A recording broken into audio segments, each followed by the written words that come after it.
sur cette grande figure, une grande figure islamique du mouridisme. Une figure qui œuvre inlassablement pour le triomphe de l'islam et du mouridisme. Une figure qui, pendant plus de 50 ans,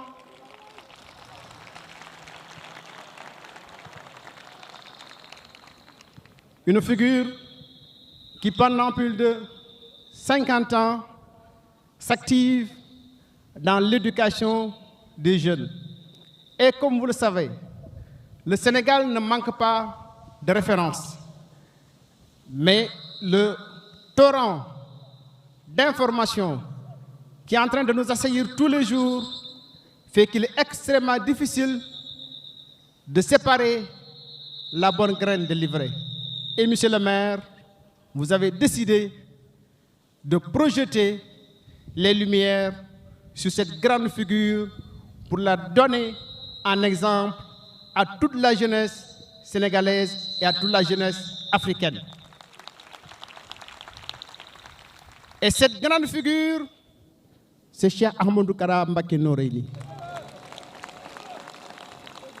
kon sëriñ bi lépp lu la waay defal loo yeyoo la man dama dund ak yow ngay waajur ci man waaye tim ngay sama xarit boo xam ne dama koy ndamoo saa su nekk ndax sa ay jikko yu rafet ma gis ni nga xam ne noonu la soxna May mi ma yar fonke woon di doomi Sëriñ Touba fi mu la tegoon daal na woo di la ganale ma gis sëñ Saliou def noonu ma gis sëñ Mourtala def noonu moo tax képp kuy murid boo am ci yow sago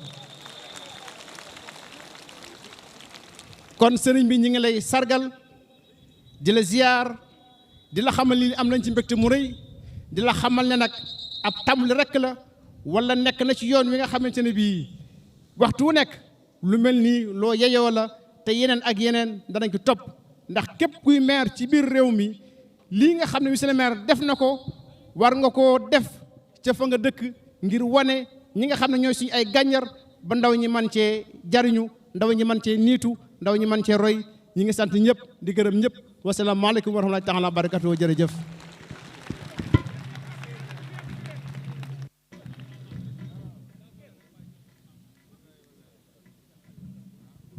jërëjëfati balay saburi Mame Maram wax na ko te muy dëgg fonk na lool suñu sang bi bëgg na ko loo xaritoo na ak moom lool ñu tàccuwaat ko bu baax a baax jërëjëfati.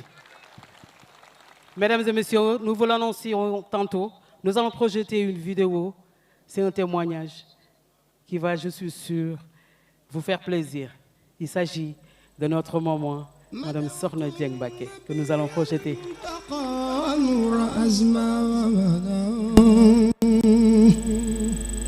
لوجهه رخيم لم يزل قط رحمانا حماني عن الشيطان والضر مالكي بجاه شفيع قدري. Permettez-moi d'abord de rendre grâce à Allah, le Tout-Puissant, subhanahu wa ta'ala, de prier sur le prophète Mohammed, alayhi salatu wassalam, sur ses vaillants compagnons, sur sa sainte famille et sur son serviteur privilégié, Cheikh Ahmadou Bamba Khadimou Rassoul, notre sauveur ici-bas et dans l'au-delà. Jërëjëf Borom Touba. Monsieur le maire de la commune de Mermoz Sacré-Cœur, Mesdames, Messieurs les membres du conseil municipal, Mesdames, Messieurs les représentants des autorités administratives, territoriales, religieuses et coutumières, Mesdames, Messieurs les représentants des institutions nationales et territoriales, des confréries musulmanes et de l'Église catholique, chers frères et sœurs en islam, chers parents talibés, chers invités, tous en vos rangs, grades, titres et qualités, tout protocole respecté, nous vous saluons. Merci à vous tous d'être venus nombreux participer à cette cérémonie de baptême du boulevard Cheikh Ahmadou Kara Mbacké Noreyni, le général de Bamba. Nous saluons et apprécions à sa juste valeur cette belle initiative du maire et du conseil municipal de Mermoz Sacré-Cœur qui vise à immortaliser de son vivant un un de ses administrés, un être d'exception, un distingué chef religieux et remarquable leader d'opinion, un homme multidimensionnel aux multiples cassettes et facettes, un citoyen du monde avec pour mission universelle de propager le triptyque qui constitue le soubassement des enseignements du vénéré Khadim Rassoul, qui est la bonne intention, la bonne parole, la bonne action. Monsieur le maire, en votre qualité de premier magistrat de cette commune, notre belle commune de Mermoz-Sacré-Cœur, vous avez quand même une chance exceptionnelle, celle d'avoir d'illustres administrés dans le périmètre communal. Je veux parler de l'ancien président de la République, son Excellence M. Macky Sall. Je veux parler également de son successeur, président actuel de la République, son Excellence M. Bassirou Diomaye Diakhar Faye, sans oublier l'actuel Premier ministre du Sénégal, célèbre résident de la cité Keur Gorgui, M. Ousmane Sonko. Et last but not least, avec Cheikh Ahmadou Kara Mbacké Noreyni, je pense que la boucle est bien bouclée. Alhamdulillah, le parrain de cette cérémonie est un natif de Thiès, descendant de Cheikh Ahmadou Bamba Khadim Rassoul et de Mame Thierno Ibra Fati, Borom Darou. Ressortissant de Touba et de Darou Mouhty, a priori, rien ne le prédestinait à séjourner de longues décennies dans la prestigieuse capitale du Sénégal, Dakar. Comme il y croit fermement, et nous aussi, rien n'est hasard dans la vie de l'être humain. Le choix de cette belle maisonnée, toute petite, appartenant au feu juge de Leïti Kama, paix à son âme, n'est pas le fruit d'un simple hasard. Il y en avait d'autres propriétés qui nous étaient proposées, aussi bien sur l'avenue Bourguiba qu'à la cité africaine de Ouakam. Avec le recul dans le temps et dans l'espace, je pense que ce fut un choix téléguidé, presque prédestiné. La sélection fut faite à très longue distance au Zaïre de Mobutu Sese Seko, alors qu'au début des années 90, vous le savez, les avancées technologiques n'étaient pas aussi fortes et qu'il n'y avait pas, comme maintenant, les WhatsApp, les Zoom, les autres images à distance, tout est en ligne. Il n'y avait que des photos. Donc le choix fut fait, l'option fut faite au pifomètre. Et personnellement, je dois avouer que je ne découvris cet espace qu'au moment d'aller chez le notaire pour l'achat de cette maison. Pour conclure la petite histoire de la résidence Firdausi, je dois vous dire que le mobilier complet de cette maison à l'époque, je le dis 91, 92, et tous les équipements jusqu'aux tableaux muraux et objets de décoration ont été acheminés par avion cargo de Kinshasa à Dakar. Et les ouvriers et la décoratrice en chef qui devaient aménager cette maison ont voyagé par jet privé aller-retour. Ce fut un tollé monstre, bien sûr, mais il n'y avait pas encore de cas ni de réseaux sociaux. Mon cousin, l'ancien président de la République du Sénégal, le président Abdou Diouf, et mon oncle, le président Famara Ibrahima Sagné, qui était à l'époque ministre de l'Intérieur, ainsi que Dieu leur accorde santé et longue vie, ainsi que le calife général des Mourides de l'époque, Cheikh Saliou Mbacké Rabi Ta'ala Annou, durent faire preuve de beaucoup de tact et d'ingéniosité pour faire taire toutes les rumeurs qui entouraient ces voyages, parce qu'il y en a eu beaucoup d'autres, qui, pour transporter des véhicules de luxe à Léopold Sédar Senghor, qui pour transporter des chevaux pur sang, etc. Tous ces faits conjugués peuvent susciter une multitude de questionnements. Pourquoi toutes ces largesses? Rien d'extraordinaire pour moi, qui ai eu le privilège d'être témoin de la haute estime et de l'admiration réciproque que se sont voués dès le premier regard le maréchal Mobutu Sese Seko Kukubendu Wazabanga, puissant chef d'État d'Afrique, et le jeune marabout Karanoreni, depuis à peine 10 ans, khalife de son père. Un véritable coup de foudre. Dieu seul, encore une fois, décide des relations humaines. L'ancien ministre de la Femme, Soudouf, Ndiaye, et l'actuel khalife de Pire, son Excellence Cheikh Mam Abdou Cissé, à l'époque ambassadeur du Sénégal au Zaïre, ont été les témoins oculaires de cette première rencontre historique qui a marqué beaucoup d'esprits. Tout cela pour vous dire que ce n'est pas une maison ordinaire, ni par son emplacement, ni par la personnalité de son propriétaire et principal occupant, qui pendant bientôt 35 ans est resté dans cette maison sans se déplacer, sans déménager, ni par la nature des illustres visiteurs qu'elle a reçus, dont Serigne Murtada Ibn Khadim Rassoul, fils cadet du fondateur du mouridisme, l'ancien président de la République du Sénégal, notre bourgui national, le président Abdoulaye Wade, à qui nous adressons nos vœux et prières pour son centenaire le mois prochain, et l'ancien président de la République, son Excellence Macky Sall, à qui nous souhaitons bonne chance pour sa candidature au prestigieux poste de secrétaire général des Nations Unies. Sur le plan spirituel, cette bâtisse est un trésor inestimable, non seulement par son emplacement, mais surtout par la constance du récital du Coran.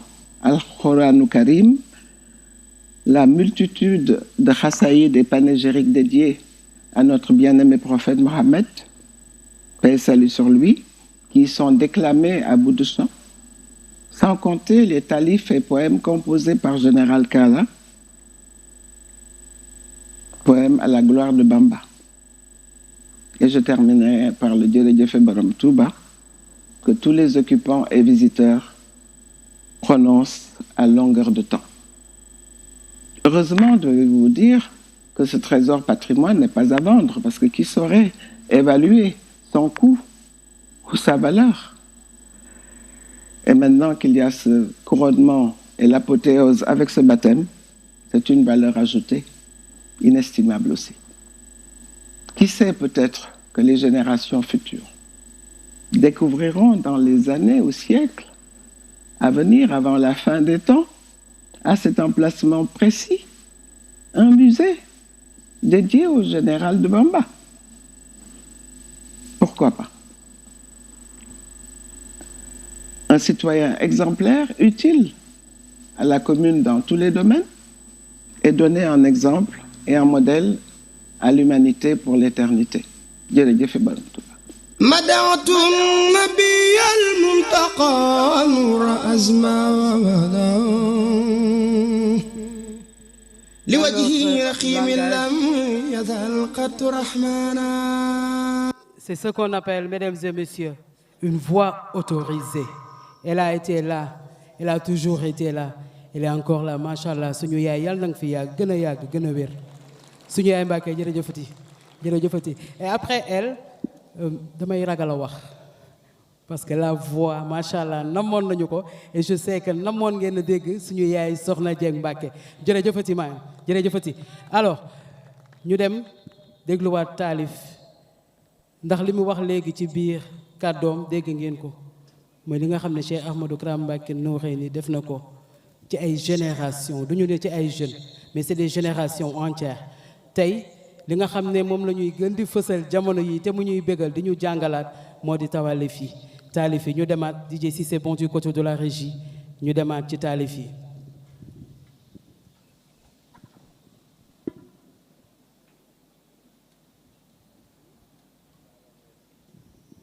di fàttaliwaat rek ne délégation yi fi teew yëpp gis nañu leen waa Touba waa Darou Mouhty waa Ndakaaru maire yi fi teew député yi fi teew yéen ñëpp ñu ngi leen di jaajëfal bu baax a baax a baax a baax mais surtout du remercier waat encore tous les habitants de Mermoz ñi nga xam ne ñoo nekk fi yëpp ci boulevard bi rawatina waa immeuble Rose.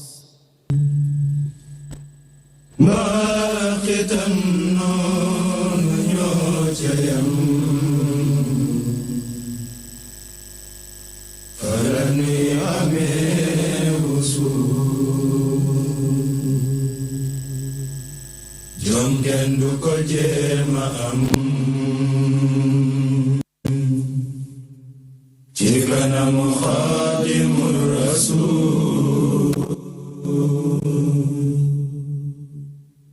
mbaax itam noonu ñoo ca yam bala nuy amee wusul rikk gaañi bu kenn jaaxle ba am nga wéy si na yërmande ma bari ci ñun ba tax na dégg na jaajëf war na ci kon ne leen jërëjëfe jërëjëfe borom Tuuba mi tax ku dem itam bàyyi nu fii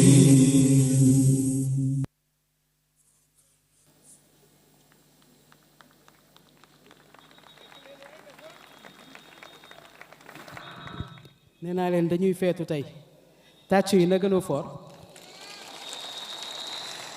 jërëjëf merci beaucoup nous allons donner la parole à l'illustre professeur monsieur Amadou Lamine Sall le poète ma bëgg ngeen tàcc ko te dalal ko professeur Amadou Lamine Sall bi ñu xàmmee nekk ci kër Cheikh Ahmadou Kara Mbacké Noreyni ba tey dañu koy gis jotaay bu ñu def mu ngi ca professeur Amadou Lamine Sall s'il vous plaît.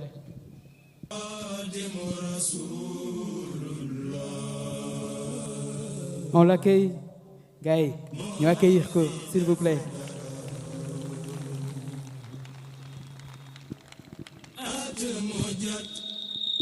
Moom c'est une fierté pour tous les Sénégalais, c'est une fierté pour tous les littéraires que nous sommes. Amadou Lamine Sall le professeur le poète mu yegsi ñu tàcc ko dalal ko s'il vous plaît. jërëjëf Serigne Ahmed jërëjëfati. da ko dëkk ci biir réew mi ku ne ma lay dégg foofi waayam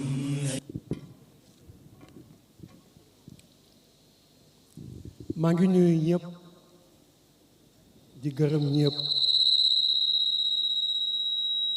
di leen wax ne samedi bii du jour ordinaire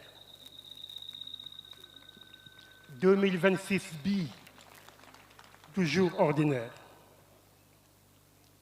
ndax ki tax ñu ñëw fii du koo xam ne dafa ordinaire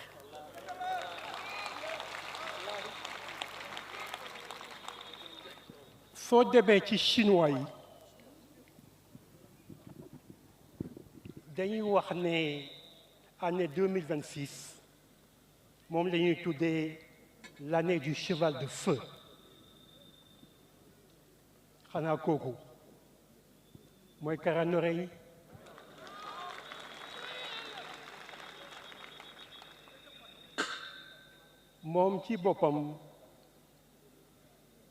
moom ci boppam comme ni ma koy waxee mooy le général des généraux moom mooy le chef d'État d'état-major des forces armées spirituelles terrestres maritimes aériennes de Bamba.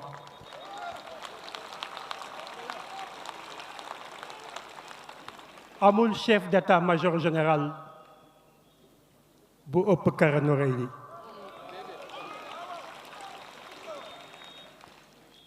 il est le chevalier de Bamba. Il est la trompette de Bamba. Il est la guitare de Bamba. Kara Noreyni moom kese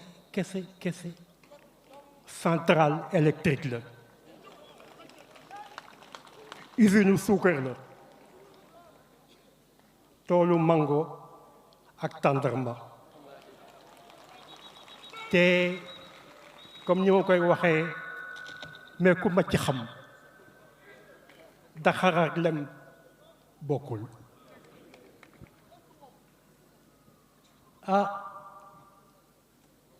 ki ñuy sargal fii ku rëy la yàlla moo gën a rëy moom ci boppam moom kese moom projet la du projet moo xew waaye projet bii projet yàlla la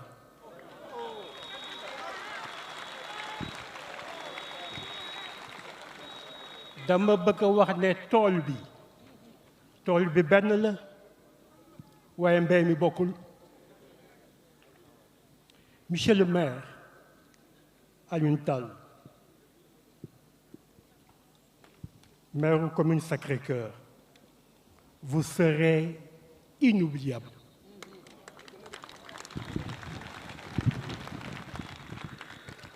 li nga def dafa rëy dama la bëgg ñaan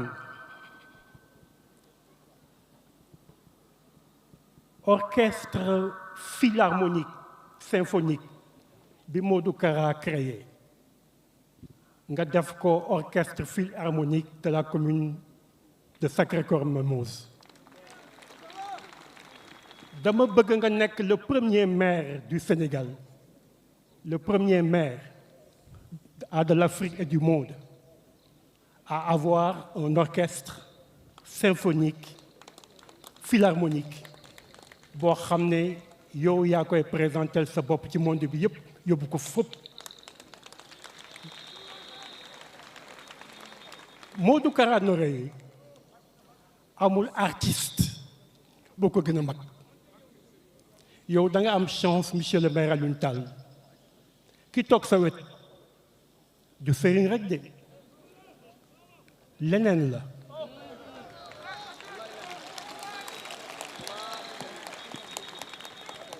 kon nag dama lay ñaan nga programmer benn concert géant fii ci ak Modou Kara Noreyni ak orchestre boobu nga xam ne moom moo ko créé commune Sénégal yi dañoo war a jël seen indépendance def loo xam ne état bi sax du ko def te yow kii nga tuddee boulevard bii boo yeboo nga bañ a tiit il faut foncer il faut innover nous sommes à vos côtés et nous sommes prêts à vous aider gracieusement pour vous apporter des fonds et développer votre commune aux côtés de Modou Kara Noreyni.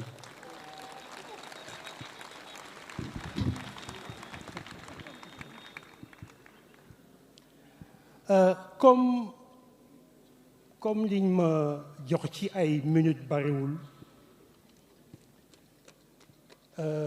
dama bëggoon gërëmaat monsieur le maire Alioune Tall ni mu tànnee suñu xarit pour que boulevard bi nekk ci turam mais ku tukki te kenn namu la soo ñibbisee kenn du la teertu Modou Kara Noreyni nag dañ koy teertu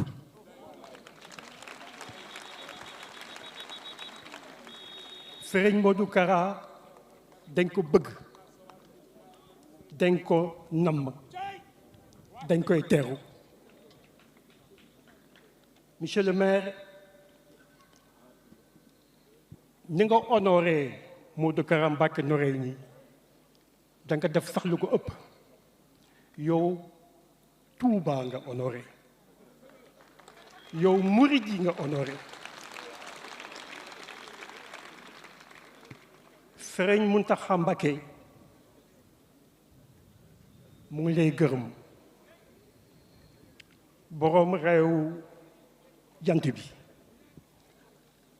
ak bañu sukkar yi noonu lay wooyee Serigne Mountakha. Kara Noreyni dafa nekk nit koo xam ne dafa doy waar parce que man mi nga xam ne xaritam la dama ko koy wax toujours man awma sëriñ sama yaay mooy sama sëriñ waaye sama sëriñu xol mooy Modou Kara Noreyni.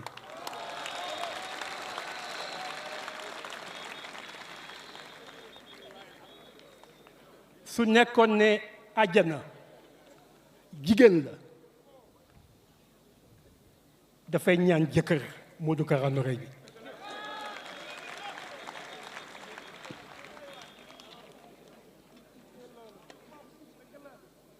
Monsieur le maire, vous n'honorez pas un homme. Ce n'est pas un homme que vous honorez. Vous honorez une histoire.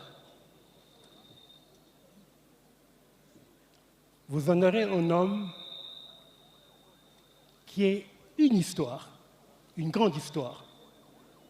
Vous honorez un homme qui n'est pas un homme. C'est un continent de l'esprit. Kara Noreyni est un érudit musulman. C'est un penseur spirituel ouvert sur le monde. C'est un puissant acteur du dialogue religieux. C'est un éducateur d'exception. C'est un formateur aux valeurs de tolérance et de solidarité. Modou Kara Noreyni est un régulateur social recherché, un médiateur social écouté, un homme politique désintéressé, un diplomate au service de la paix. Monsieur le maire, am nga gan gu rëy ki du ganu neen gan gii du ganu neen de boo yeboo nga jàpp ko bu baax a baax. ñaata maire ñoo fi jaar. Kara Noreyni mu ngi dëkk ci kër gi depuis 35 ans moom la jabaram ju tedd ji Soxna Dieng Mbacké wax léegi depuis 35 ans mu ngi dëkk fii. yow Michel Alioune Tall foo nekkoon ak ku fi nekkoon waaye ñëw nga ku la andi yàlla moo la andi ñëw nga Modou Kara Noreyni ñëw na murit yëpp ñëw nañ Sénégal yëpp ñëw nañ Afrique yëpp ñëw nañ yow gàcce njaaraama. loolu laa amoon lu may wax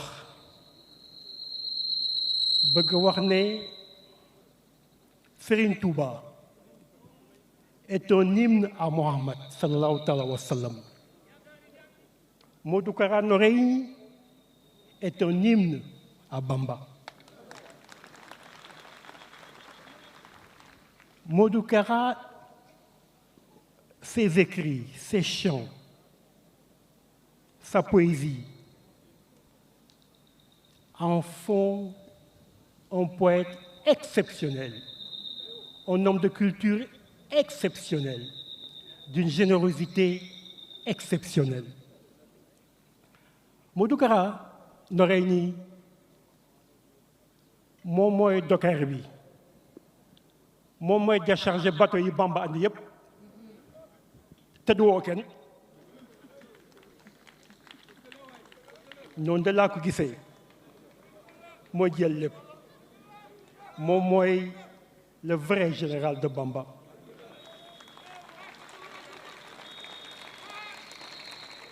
Kara Noreyni, c'est une abeille, mais qui ne pique pas. Elle ne construit que du miel. ate miel bi yéen a ko moom sax du ko lekk daf koy maye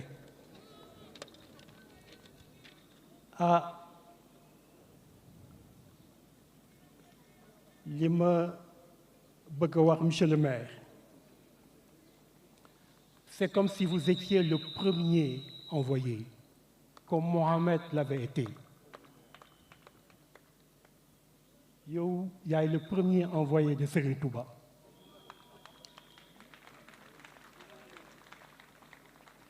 Kara ñi nag dama ko bëggoon wax ne mais sa banque dafa fees del te ku ñëw jël soxla woo am fa compte kooku mooy yow kon nag fu Serigne Touba tëdd fu Serigne Touba nelawee Modou Kara ngi toog dafa am sax lu ma leen bëgg a yëgal ngeen baal ma xam naa da ngeen ko gisul da ngeen ko déggul xoolu leen bu baax am na ku fi dugg si léegi gisu leen ko am na ku fi dugg si léegi dem toog fële toogul ci chaise de dafa dem toog ci suufu tànk Modou Kara waaye yéen gisu leen ko de kooku mooy invité bi mooy invité d'honneur bi Modou Kara Noreyni moo ko invité mu ne dinaa ñëw te ñëw na Serigne Touba ngi ñuy toog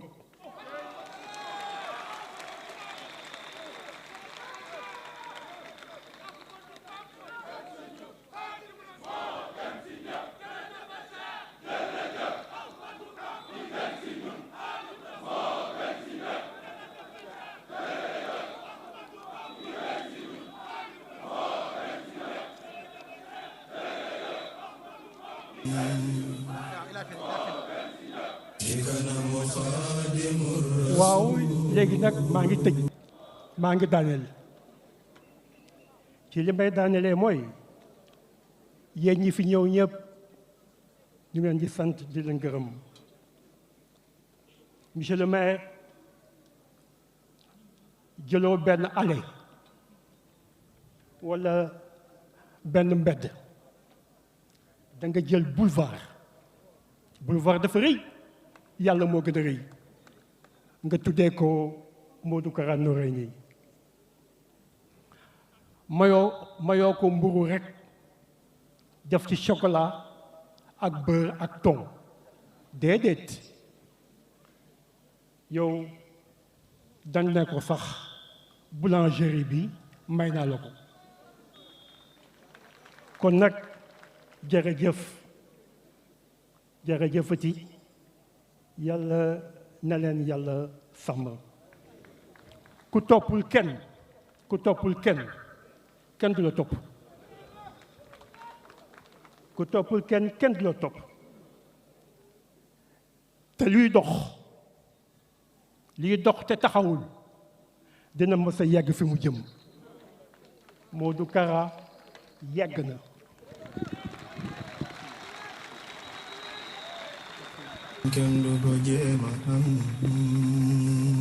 Merci beaucoup au poète Amadou Lamine Sall. En face du général, c'est le cœur d'un poète pur qui s'exprime. Merci du fond du cœur. Merci à vous, Mohamed.